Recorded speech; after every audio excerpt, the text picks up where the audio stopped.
नमस्कार. आपल्या सगळ्यांचे महाराष्ट्र सोशल न्यूज चॅनलमध्ये हार्दिक स्वागत. चला वळूयात एका नवीन बातमीकडे. आजची बातमी. धुळे महानगरपालिकेच्या निवडणुकीसाठी आता प्रचाराची रणधुमाळी सुरू होणार असून काल माघारीनंतर 319 उमेदवार निवडणुकीच्या रिंगणात असणार असल्याचे स्पष्ट झाले आहे. या निवडणुकीत एमआयएम पक्षाने देखील आपले उमेदवार निवडणुकीच्या रिंगणात उतरवले असून एमआयएम पक्षाचे जास्तीत जास्त नगरसेवक निवडून येतील असा विश्वास इर्शाद जहागीरदार यांनी व्यक्त केला आहे.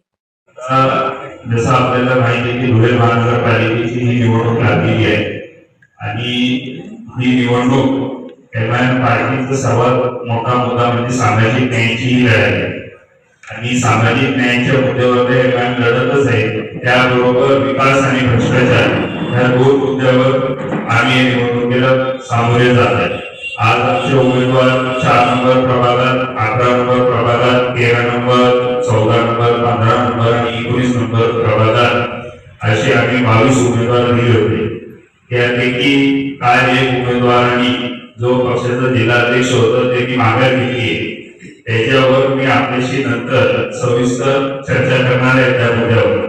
आणि आपल्याला पण विनंती की आपल्या मनात जे काही प्रश्न असतील ते प्रश्न आपण एक खुले व्यासपीठ म्हणून मला विचारावे आणि येणारी ही निवडणूक धुळे शहराच्या राजकारणात कलाटणी देणारी असणार आहे. कारण एमआयएम या ठिकाणी किंगमेकरची भूमिका राहणार.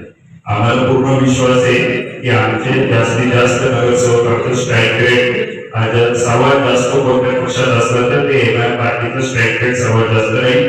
आमचे लोक चांगल्या पद्धतीने निवडून येतील. आणि तुम्हाला ओळख करून द्यायची झाली तर इस्माईल पठाण साहेब तिथं आमचे 4 नंबरमध्ये उमेदवार आहे. फातिमा मॅडम हे दुसरे उमेदवार आहे, हा त्यांचा मुलगा आहे. आणि तिसरे उमेदवार युनुस पैलवान आहे.